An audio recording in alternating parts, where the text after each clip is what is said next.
Vidyasagar gave a second lecture today. Dr. Jackman informs me, because he always checks, that even though you're very prolific, not much has changed between yesterday and today. So no need for a new introduction. No. Happy to. Thank you. This is So, yeah, thank you very much. So the usual half-life phenomena seminar audience is in full operation, I can see. And yesterday we had 22 people, 1, 2, 3, 4, 6, 7, 8, 9, 11, 12, so just about. Anyway, but actually today's talk is easier to understand than yesterday's talk. For one thing, it's shorter, and for another, it's much more explicitly reinforcement learning. So this talk, as I mentioned, is joint work with Professor Rajeeva Karandikar at Chennai Mathematical Institute. And the title of this talk is Batch Asynchronous Stochastic Approximation. So yesterday's lecture was about stochastic approximation. So now we have got two adjectives in front of it. One is asynchronous and the second one is batch. So I'll tell you in due course of time what all this is about. And I say I got my dates wrong. It's actually May 11th, the technology date today. That's just a typographical error. Okay. 24th anniversary of the nuclear test. And the next DRDO man, I always remember that. So anyway, so here's the outline of the talk. So I thought I'll give you a summary before going into the talk itself, just to get you some bird's eye view so that you don't get lost in the details. As I said, this is very explicitly a reinforcement learning type of talk, but on the other hand, it is full of formulas, just like the reinforcement learning tends to be. So the idea is that in standard stochastic approximation, which I call SA, every component of the current guess is updated at every time. So you have this d-dimensional vector, you want to update it. However, if you remember the introduction I gave yesterday, the standard algorithms like temporal difference learning and Q learning are inherently asynchronous. Only one component is updated at one time. Now, in the literature, there are many people who assume that the standard convergence proofs for synchronous stochastic approximation continue to apply when you have asynchronous updating, and that's just not true. Okay, so the advantage supposedly of asynchronous approximation is that you don't need a whole lot of storage and you don't need a whole lot of computation. But the flip side is that it trades off spatial complexity for temporal complexity. Asynchronous algorithms have to run for a long time. The storage requirement is for a transition. Pardon me? The storage requirement in the is for the A matrix. Yeah. Now, So you have to store the whole matrix, but you call up only one component at a time. Now, the batch asynchronous is an attempt to trade off the two. You don't update everything, but you don't update one also. And then the idea is that by doing this way, you can reduce the temporal requirement, even though you're increasing the spatial requirement. Now, if you look at it mathematically, it turns out that BASA, as I call it, is essentially like stochastic approximation with random step sizes. And this random step sizes does cause some technical difficulty. And this is the point that I wanted to mention, that there are a lot of erroneous proofs in the literature. Not a lot, just a couple. But I mean, the standard references, neither Rajeev nor I is convinced that these proofs are totally okay. So we tried to correct the proofs, and we did correct the proofs at the expense of slightly more restricted assumptions. But more importantly, we completely got rid of a whole bunch of unverifiable conditions and made the statements of the proofs of the theorems much simpler. Okay? So let's start with the motivation. Now, some of these are repeat from yesterday's talk, but in case that you have forgotten between yesterday and today, this should be useful with you, I hope. So let's start with temporal difference learning. So in temporal difference learning, you're just trying to solve a plain old linear equation like this, nothing more complicated than that. But because it's a linear equation, where this A matrix has a norm of exactly 1 with respect to the infinity norm, and the discount factor gamma is less than 1, in principle, you can just do contraction mapping. But the temporal difference learning does something even simpler. It starts with a sample path, any sample path of the Markov process, whose state transition matrix is A. So just have a sequence of states of the T here. And as yesterday, I defined this. What do you want to do with the T? Should we just help ourselves? Sure. You can go ahead, though. Okay.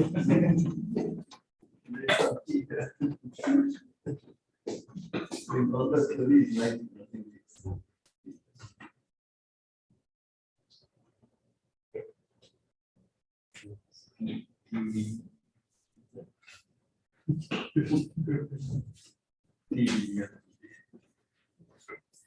So you have to back, so you can go and get it. As I said, this is not a very long talk, so I won't overrun the time limit, even if you all take 5 minutes off to get your tea.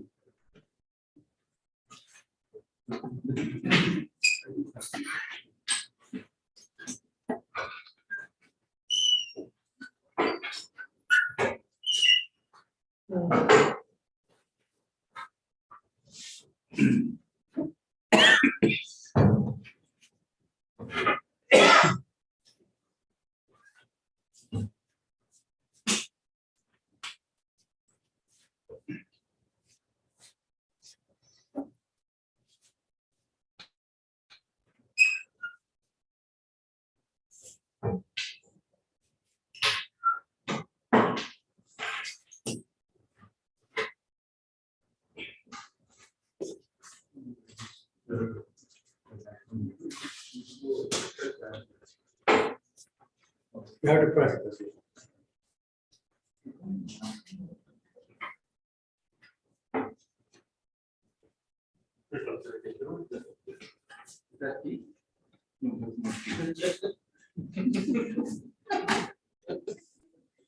Okay, so I will resume now.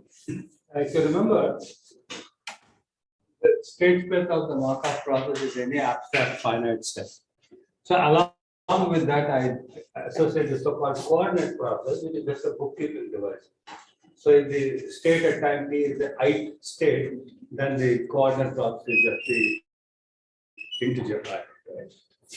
So there is also Markov process that has the same dynamics as the original X process. Okay. So here is the temporal difference algorithm.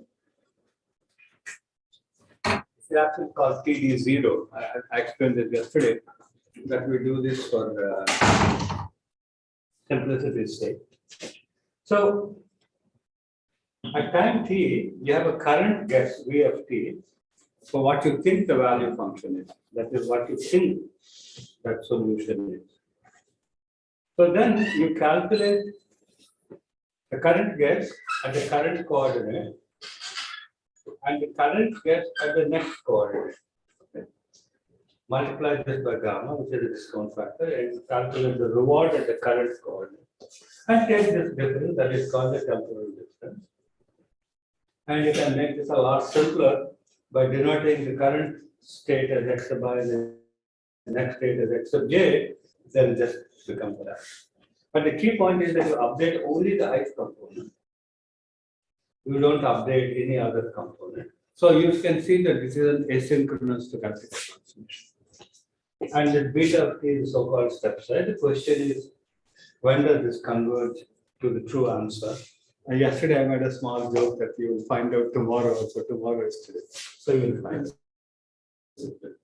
So two people worked on this problem quite independently. John Sickley worked for TD0 and Jacala, Jordan, and Singh worked for the more general TD lambda. And they sort of say this.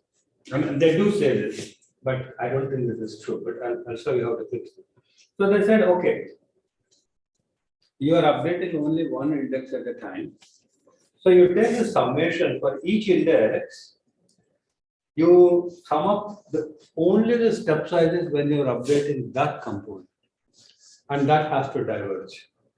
Now, this is a random process, so the divergence has to be almost. And then similarly, you count the step size squared only when you update the coordinate, and that has to be finite, almost should. Well, this condition is pretty easy to satisfy because you just choose sequences that are square summable, and then I is always 0 or 1. So this is always going to be true. But this is much more troublesome. Okay. At the very least, every coordinate has to be updated infinitely often, but that is only necessary but not sufficient to guarantee. Okay. So you can think of these as probabilistic analogs of the Robbins-Monroe condition, one for each component. Then in 1992, Watkins and Dial came up with this very nice approach to Markov decision processes, finding the optimal policy. And the idea was you formulate this function Q star, and as we discussed yesterday, this is no longer a linear equation because of this max. But it is also a recursive equation. Therefore, what you can do to solve it is try to solve it in exactly the same way. So you choose an initial guess. You can think of it as a matrix, x on one side, u on the other side, and some initial state x0 for the Markov process. And with the current state x of I, you choose a current action and let the Markov process run for one time step. And at the next time step, call it x of j. So the updating process kind of looks like this. And you see, this quantity in square bracket is kind of like the temporal difference. The only difference, however, is that V is the maximum of the guess Q of T over all possible actions. Okay. But once again, as in temporal difference learning, you update only one state action pair. You don't update anything else. And you repeat. So the theorem in Watkins and Dial is essentially like the temporal difference proof. The step sizes are square summable almost surely for each state action pair. And as we had in temporal difference, this condition is easy to check because just take beta t squared for all times as finite and it's automatically satisfied. And once again, you have the same difficulty here. It says that for each state action pair, the summation of the step sizes diverges almost surely. Now, there is a bit of a subtlety which nobody ever really talks about here in this bullet. So you are in the current state x of I. Choose a current action. How do you choose it? There's a lot of freedom there, but you don't know how to exploit this freedom. The idea is that you want to choose the next action in such a way that this condition holds. You want to make sure that every state action pair is visited infinitely often. And as I mentioned in yesterday's lecture, one of the ways of doing this is to guarantee that every policy for the given Markov decision process actually leads to an irreducible process. But as I showed you yesterday, this problem is actually NP-hard. I think it's NP-hard.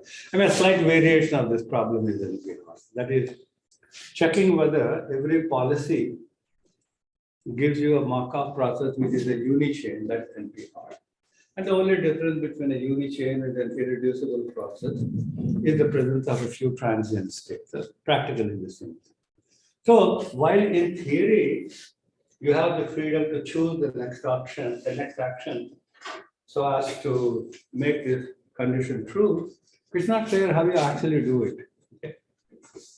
But if you have somehow managed to do it, then Qt converges almost surely to the optimal action value function. And once you know the optimal action value function, for each state x, you choose the action u that maximizes Q star, that gives you the optimal thing to do. So that gives you the optimal policy. That's the way it works. Now, the trouble with these kinds of conditions, basically, in my opinion, is that they look like artifices of the proof. I mean, you're kind of going along and you say, oh my God, I need to do something to go to the next step. So you stick in a condition like this. And you don't actually worry about in a given Markov decision process, how in a given stepwise sequence, how do I actually verify this? Okay. So for whatever reason, both Rajeeva and I were very hung up on this point. So we decided to do something about it. The question. Yeah, in this choice, even the algorithm is has to satisfy Markov, like the U that is chosen in the algorithm can depend only upon the current X. Can depend upon I can't fully understand the math, but I guess you're asking, does the algorithm tell you how to choose U of k? Is that the question? Is the algorithm allowed to for the result that what means? Yeah, the algorithm allows you to choose any other UK you feel like at each time step, provided only that this condition is satisfied. There's no Markovian requirement on. You mean, well, I think that part has never actually been spelled out in the literature. Usually it depends on the whole filtration in that. Well, but if it depends on the whole previous history, it's not Markovian anymore. And I think that's what Piyush is asking. It's not going to be Markovian then. So that's, I mean, as far as I could tell from reading the literature, that part is a bit of a gray zone. No, it doesn't matter. It doesn't matter. It doesn't have to be. Pardon me? Doesn't have to be Markovian. No, you're talking about this theorem. Yeah, in general, there's no requirement that UK should be Markovian statements. Yes, yes, that's true. But what I'm saying is that all these papers are a little bit silent on how you actually choose UK. That's what I mean. Okay. And what we're going to do is to get rid of that vagueness. I don't want to call it uncertainty, because when you're talking about probability theory, uncertainty has a very different meaning. So let me call it vagueness. So there's this vagueness about how you choose the next action, and what we're going to get rid of that. There's this idea of using epsilon random with 1 minus epsilon, you will whatever one, with epsilon you should remove it. So that I think is as good as it can get. In the sense that if that doesn't do nothing with. So you are allowing for every, for each state you're allowing for every control with some probability. Yeah, no, that's basically what is that called? I forgot the name now. Epsilon B. Typically, Epsilon epsilon is the optimal decision. That's how we work. It's called epsilon greedy. Yeah, so what you do is at time t, you choose the next action to do the best you can with the current guess with a high probability, 1 minus epsilon. And with sort of a simulated annealing. And with the probability of epsilon, you choose any of the other remaining states. So, And this epsilon can depend upon t, can be case from.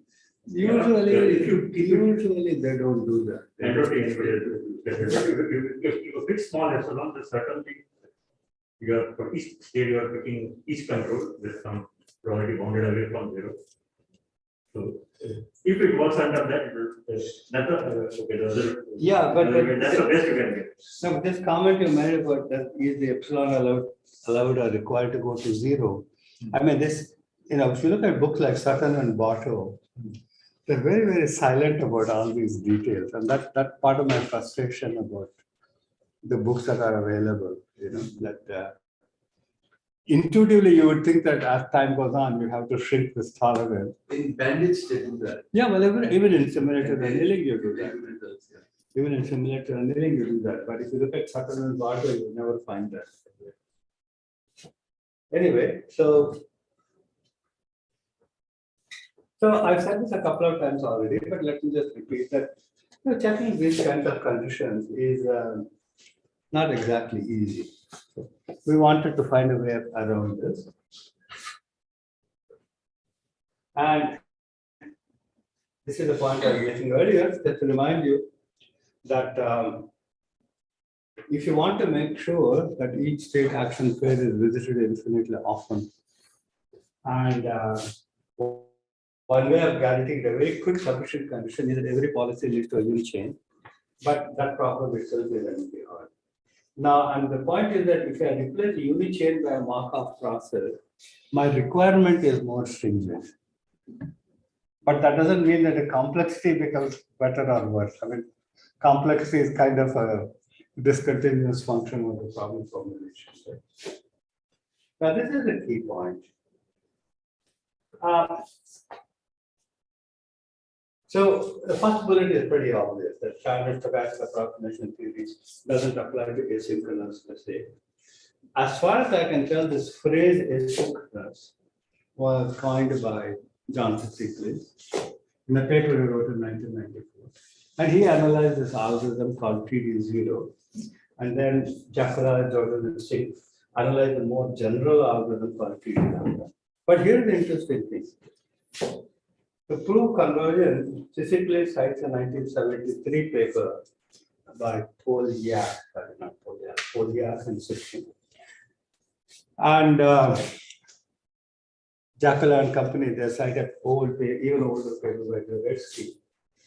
But after scratching our heads, we realized that neither of these cited references actually supports truly random steps. So we feel there's a lot of confusion in what happens. So what we did was, we actually proved a case that with random step sizes. We are sure about this. But at the expense of tightening that summation of beta t squared to something a little bit worse, not too much worse. But do you have a counter example where? Not worse. So, you know, you keep commenting about my age, so I have to choose my target very carefully. So, I mean, what do I gain by finding a counter example? I mean, it's enough to say that this theorem does not follow from that reference, but here is this other theorem which is valid. And, you know, as I will show you in later slides, the gap between our what we call enhanced Robbins-Monroe condition and the standard Robbins-Monroe condition is so small that it's not worth worrying about. Okay, so no, I'm not planning to find a counter. So here are our contributions. But I've already said this thing. I don't need to belabor this again, that if you just go on updating only one component at a time, and if you have to run on average capital T time steps, then the total duration of the algorithm will become capital T times the number of components. So that can be very long. Okay. So batch updating is an attempt to spread the computational burden between spatial and temporal complex. So we got rid of all these assumptions.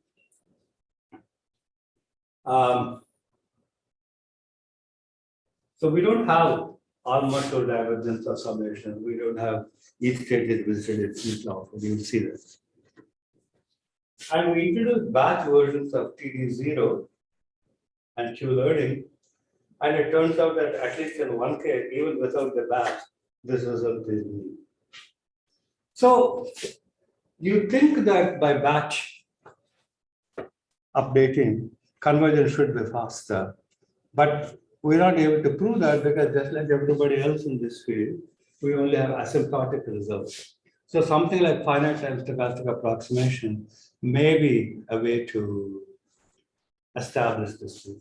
Now, there is some work by Srikanth and a few others where they do talk about temporal difference learning, finite time temporal difference learning, but I haven't understood it sufficiently well. Let me put it very clearly. There is a way there. Okay, so here's batch asynchronous. So let's start with this setup. So as yesterday, I'm going to use the neutral symbol D for the dimension of the problem. For temporal difference learning, it's the number of states, and for Q learning, it's number of states times the number of actions. So there is a deterministic step size sequence, beta of t, and there is a completely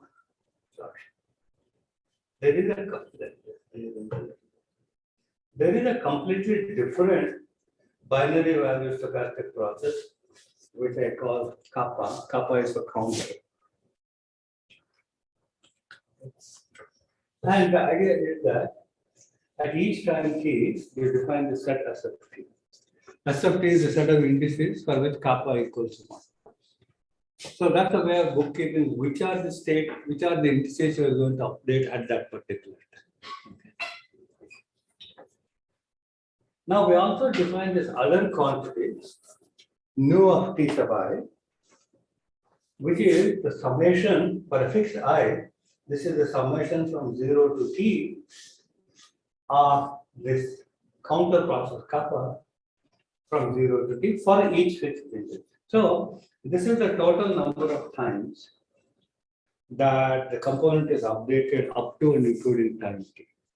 So Vivek, as far as I can tell, introduced the term local clock to describe this phenomenon. So now, what is the actual problem you're trying to solve? Now we've seen that fixed point problems play a big role in both TD learning and Q learning. So we're going to start with an absolutely general map H, which maps RD into RD.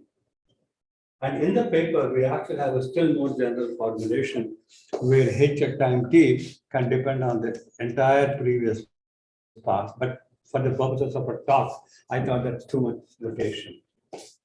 So you're trying to solve this equation, theta equals h of t, a fixed point formulation, or h of theta minus theta equal to 0. So what is the current measurement? The current measurement is the function whose solution, the 0 you try to find, evaluated at the current with theta t plus some measurement noise. As I said, in the paper there is more general formulation. Now here is the update.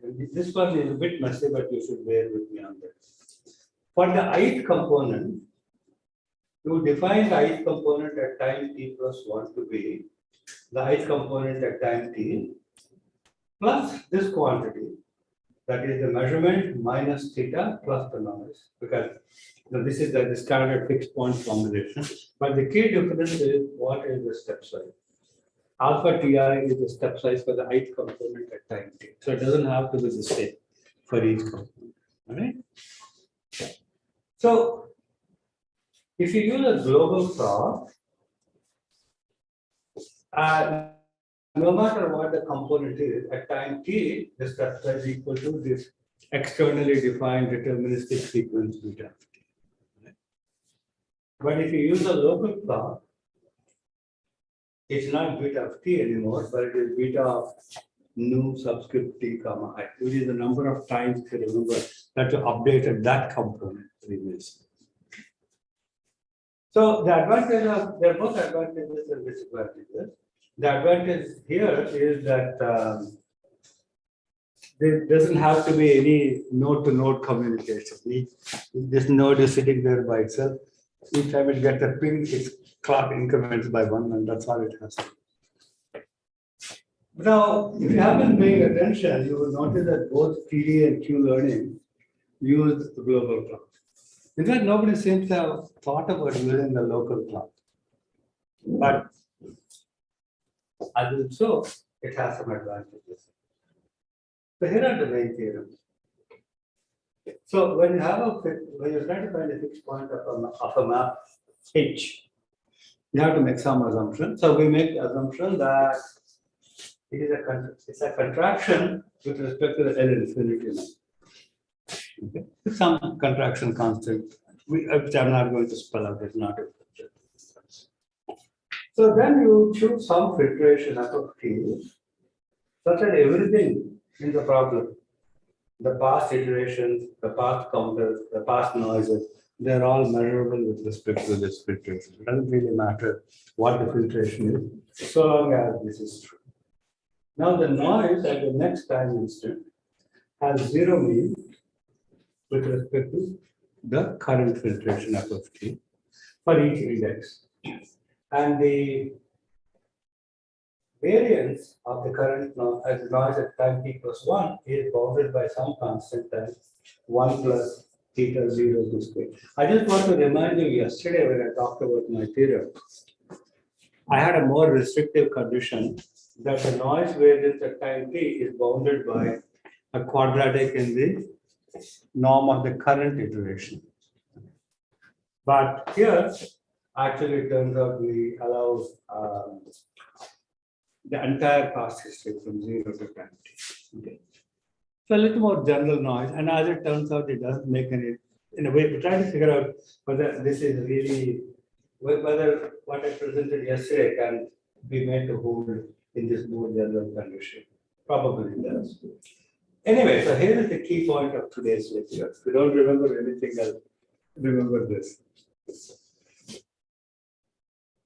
We assume that when the global clocks are used, the step sizes satisfy this condition, which we call the enhanced Robbins-Monroe condition.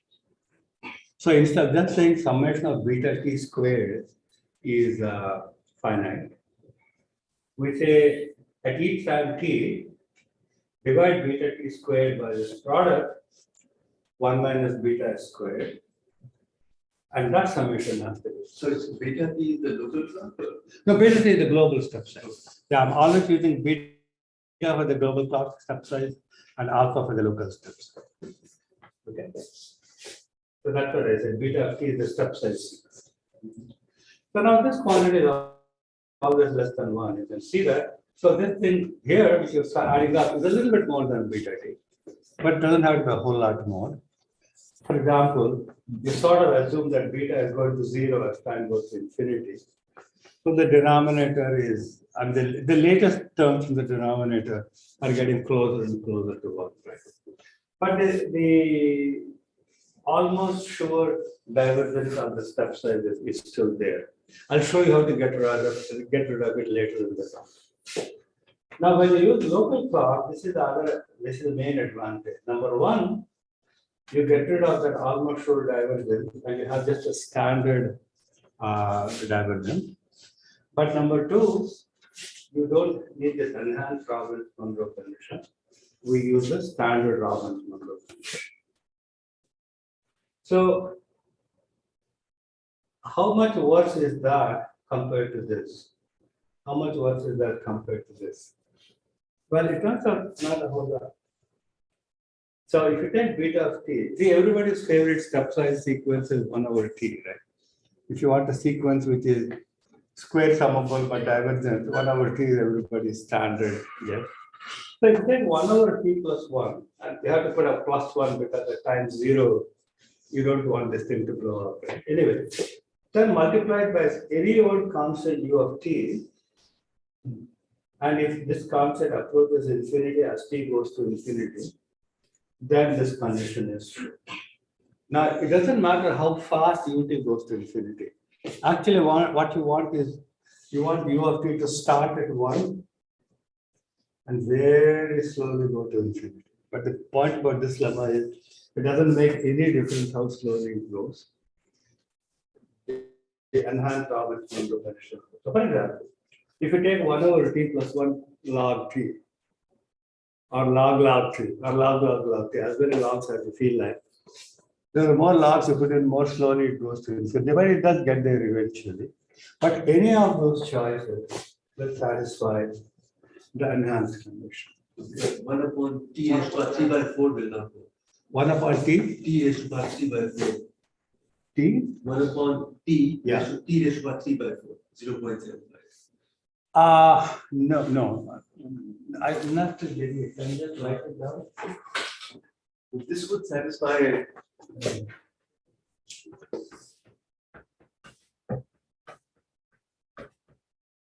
Oh, no. We're sticking to 1 over t only. Yeah. Yeah, so the point is, okay, and I get now what you were saying. See, for the standard Robbins-Monroe condition, you can, oh. So you can take beta of t to be 1 over t to the power of r. And so what we really want is r belongs to 0.5 to 1. So this will guarantee the divergence, and this will guarantee this coefficient. Okay. So, but we're focusing strictly on the other side at 1. So in that sense, it is more restricted than the standard condition. So that's why I prefaced my comments by saying that 1 over t is everybody's favorite sequence, and you can pretty much keep 1 over t except for the extra correction. So without the extra thing, it doesn't satisfy this condition. Like suppose UB was a constant. Yeah. Then this is not no longer. No. If you suppose you put u of t equals 1 for all t, then this is not true.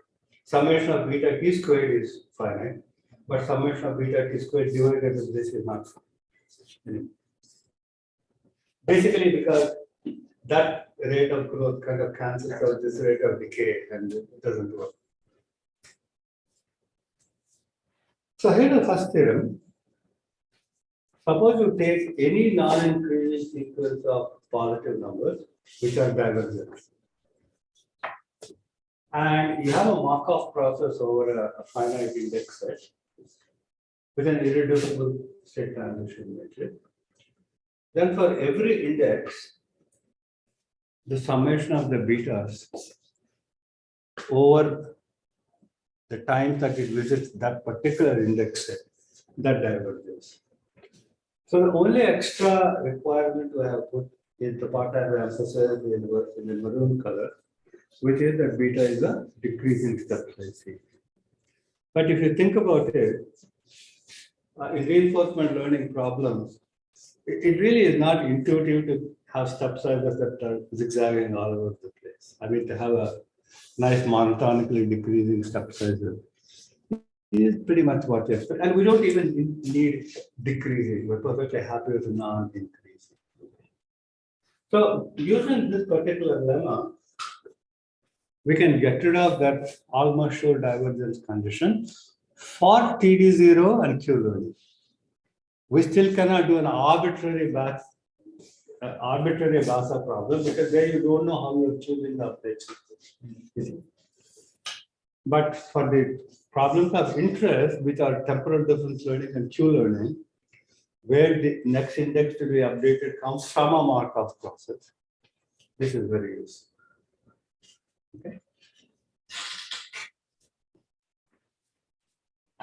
So the main theorem says that if the function assumption F is that H is a contraction, N is the noise condition, and if you use a global clock,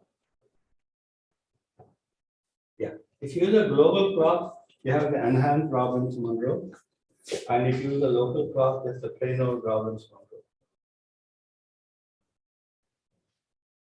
Then theta star, the theta of t iteration converges almost surely to a fixed point of the function h. Now this is independent of whether it is the temporal difference learning or Q learning or any old learning problem. So in this problem, see, there is no assumption on how you choose the index to be updated. Okay. And because there is no assumption on how you choose the index to be updated, this S1 is still having this almost sure divergence. Just to, if I didn't make the point clear, this is a very general condition, and we're able to prove that general thing. This lemma that I showed you next is to say that if the next index to be updated comes from a Markov process, then you can get rid of that. But the general theorem doesn't require that. Also, yesterday I was telling you about almost sure boundedness versus almost sure convergence. We actually have two-part theorem, which I'm not presenting for want of time, that we actually prove almost sure boundedness of the iteration under quite general conditions, right? But again, for learning problem, this is not that interesting, right? Didn't dwell on this. Okay, applications. Let's start with the batch. So one question to you. Yeah. So you said that John Stiglitz and Janota and all used some earlier paper they cited and decided it wrongly. Now can you go back with these ideas to those earlier papers and extend what they were doing? It's only a question, yes, it's only a question of fixing the convergence. So in other words, basically what John said was, with the standard Robbins-Monroe condition, you get almost sure convergence of the equation. I'm sorry, standard Robbins-Monroe condition, you get almost sure convergence. So what we can go back and say, if the standard square summability condition in Robbins-Monroe is replaced by the enhanced Robbins-Monroe, then what John said is correct, and also what Jekyll and company said is correct. And an improvement on John is that you don't have to put that condition about almost sure divergence. If it is coming from a Markov process, it's satisfied automatically. So no, that I understand. I'm just saying that because they were using some other person's result who was proving something, Yeah. maybe that can be extended. Now that you know. Well, yes, okay, I understand your question.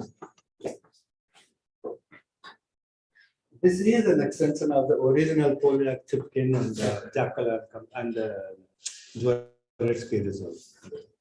Now, we are still looking at Dvoretsky. We know for sure Polyak-Chipkin doesn't work for this problem. We're still sorting out Dvoretsky's approach. Again, not in full generality, it won't work.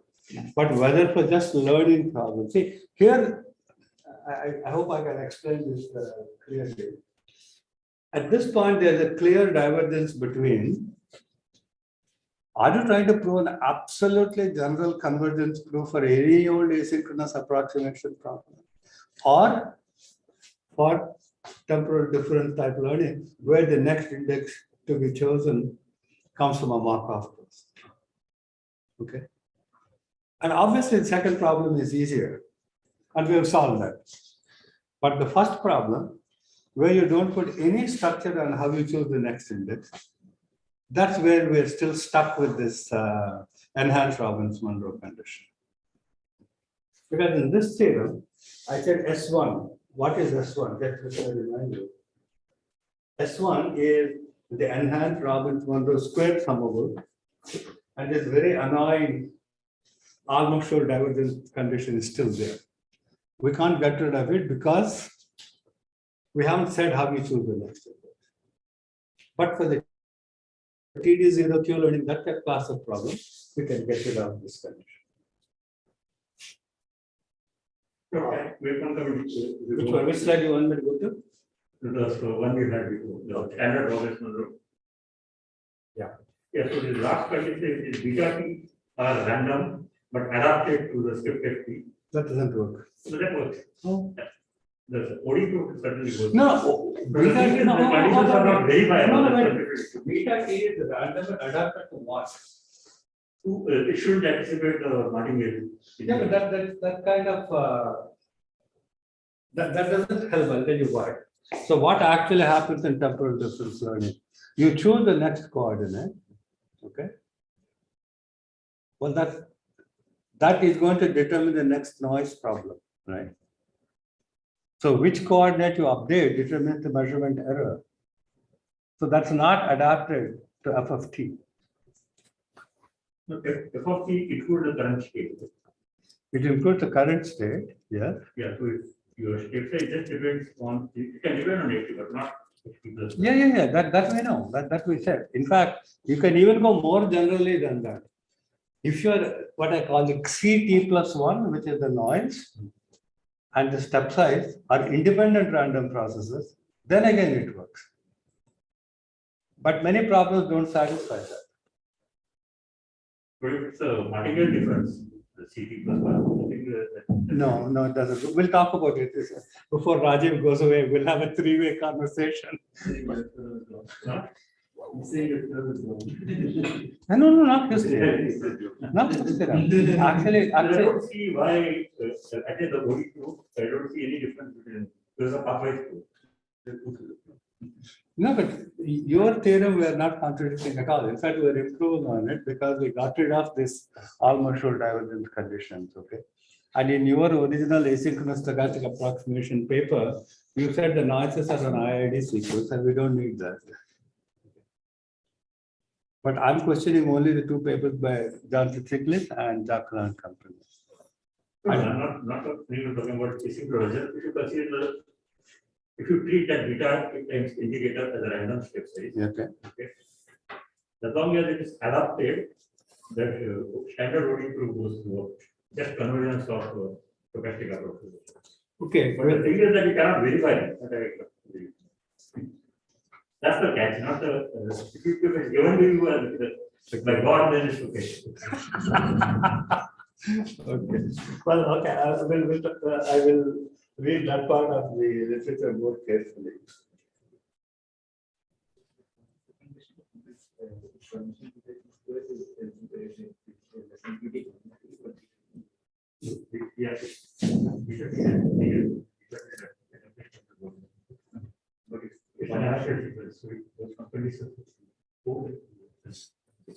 Okay, so let's get back to this temporal difference learning. Remember what we do. We start with an initial guess and then we formulate this so-called temporal difference sequence and we update only the ith component and leave the rest alone. So now the idea is to look at this temporal difference and figure out what it is. So you look at the temporal difference, delta t plus 1, as the current reverter plus the current guess multiplied by the state transition metric, the same NT component of that. I'm sorry, there's a typo here. The minus V is there. There should have been a minus V here. Sorry about that. Anyway, bottom line is, if everything is, if V of t is the true value function, that quantity should be 0. But it's not because you're approximating it. But the key point is that you don't actually have a V of t. If you want to do a V of t, you have to get the whole vector and multiply it by a.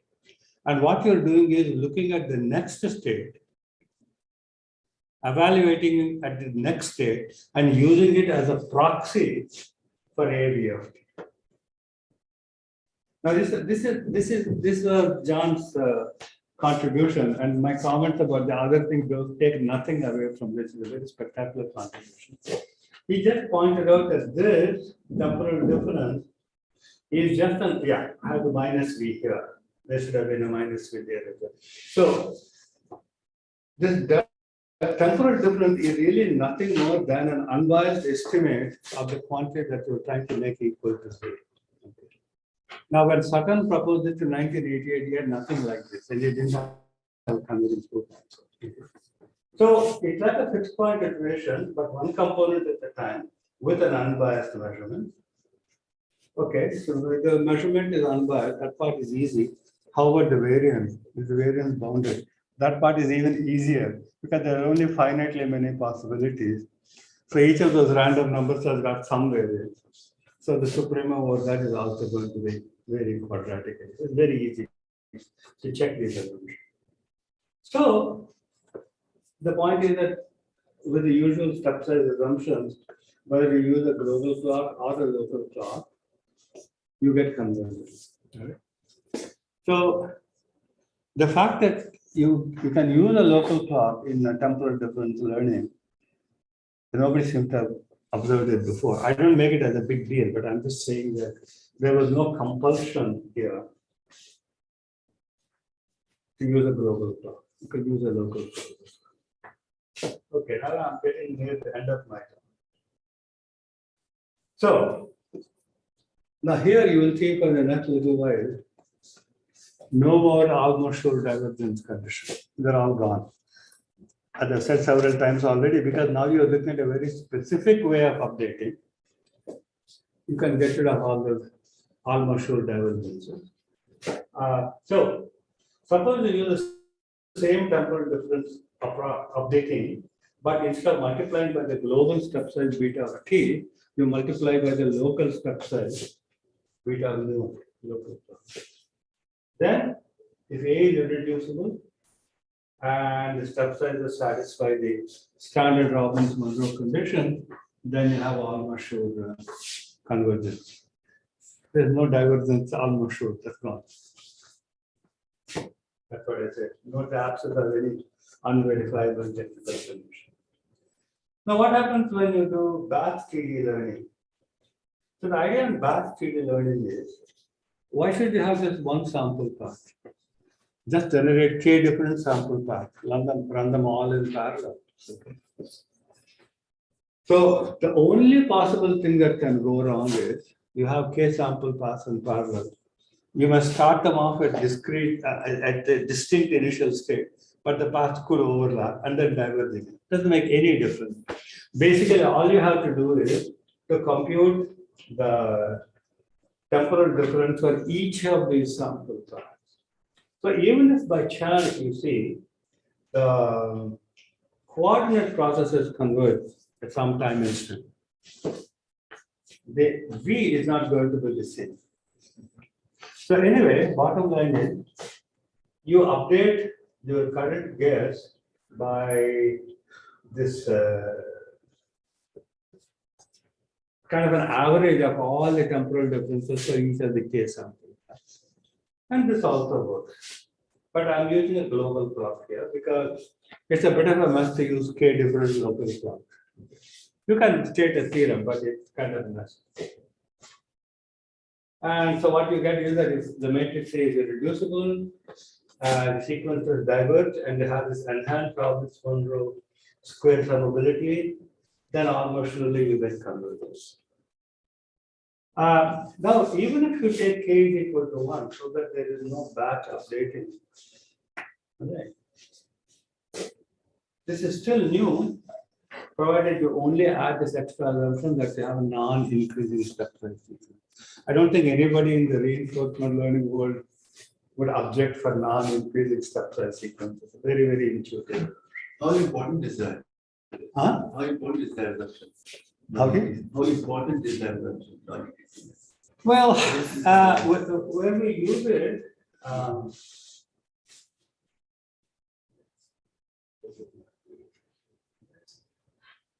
we only use it here. We want to show that. See, basically, what we want to say is something along the following lines. If we have a divergence sequence, okay, and because the process is irreducible, every component is updated infinitely. So, how do you prove that? You basically say, I'm updating at time t. So the step size at time t is at least equal to what it was at the previous time and the previous time and previous time. The previous most time that I updated this. That's very good. That's okay. It makes some sense. Yeah. Because if you don't assume something about the monotonicity, you have no idea how the current step size is related to the previous. That's very good.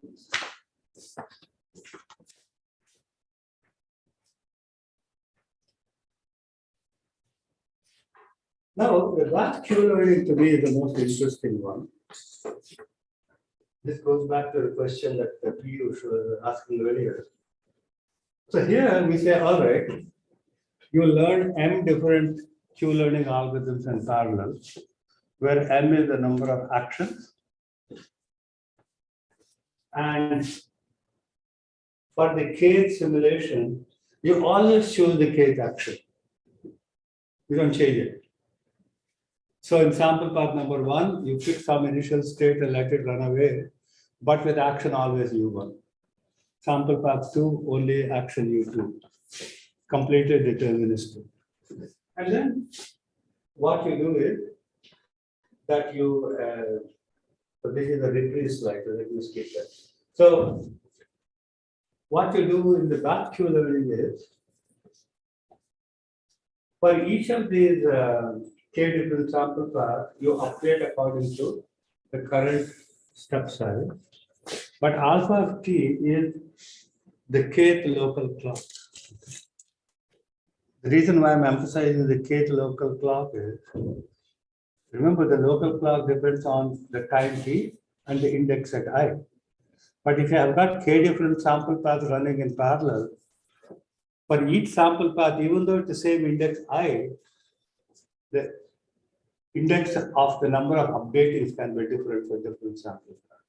So you multiply by the corresponding local clock for each sample path, independent, separately. So it can happen that you are updating the same component multiple times, but it doesn't matter.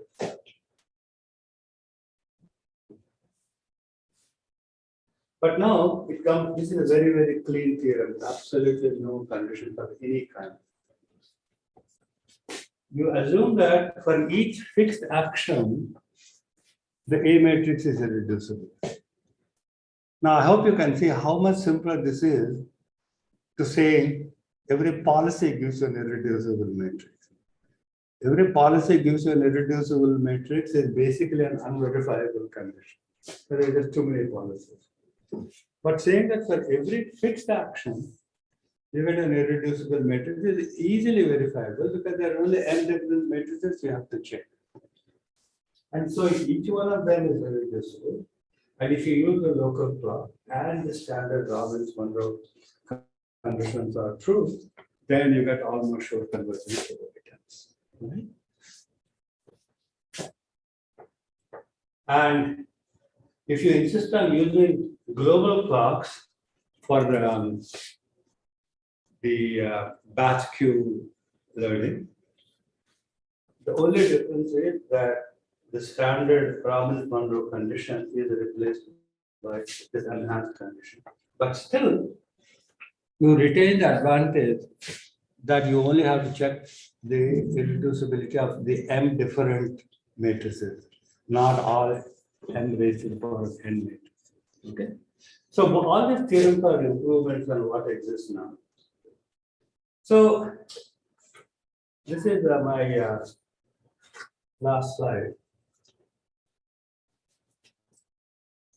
The first bullet is that the convergence proofs, whether they're correct or incorrect, is a separate issue. They have this unverifiable, almost sure divergence. I mean, as I said, I always felt a bit irritated by this. It's like, okay, I don't know how to go from here onwards. I'm just going to throw in this condition. And we got rid of that. Okay. Now you actually have verifiable condition. Second, in principle, you assume that using local clocks should lead to faster convergence, because if you assume beta p is decreasing, which is a standard, very logical assumption, local clock is always smaller than the global clock. Therefore, you take bigger steps with the local clock. So in theory, you should be able to converge faster, but it will be nice to prove this. And we're still hammering away the question that Sandeep asked earlier. Do we really need this enhanced Robbins-Monroe? Or Vivek also pointed this out. Do we really need this or not? And we're sort of looking back and forth on that. So I think that's it. So much. So my claim is different. Yeah. You need this to verify what they have written. My claim is that if you just write those two conditions of the list, they are correct, except that they are unverified. No. You need your conditions to ensure no. That's not a condition. Because typically condition is summation of beta t squared is divergent. And what square is divergent. See, what I'm claiming is the usual Robbins-Monroe conditions. If you take beta t to be random but adapted, that's enough. Well, okay, that we've been flipping back and forth on that. So we'll look one more time. I think Rajeev will call you as soon as the call is over. But we've been trying to make it work. We haven't succeeded thus far. But if you consider say beta t is adapted and satisfies all these conditions, then sum t from 0 to m of beta t psi t plus 1 is a martingale. Okay, that's all you need actually for the curve. Yeah, as I said, we not for want of trying, so but we'll take one more look at it. But Rajiv, if you want to chime in, please do. Yeah. So just adaptedness, somehow I have been unable to fix the proof. So maybe I will talk to Vivek and see how to do that. That's what I said. He'll call you later. Because the standard proofs that I see, that they bring in something from the future, you see.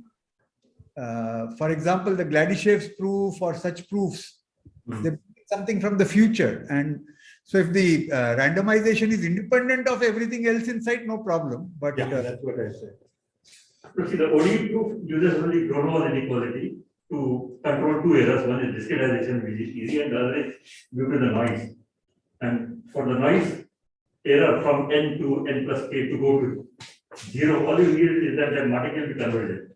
yeah, but to prove martingale property. Yeah, so that's what I said. If beta t is adapted, then sum of beta t psi t plus 1 is a martingale. Once you have that, you are fine. Maybe you don't have that, that's possible. Okay, we will talk. Yeah. Yeah. Okay, so I think we'll stop here. In fact, we stop just on time. Thank you.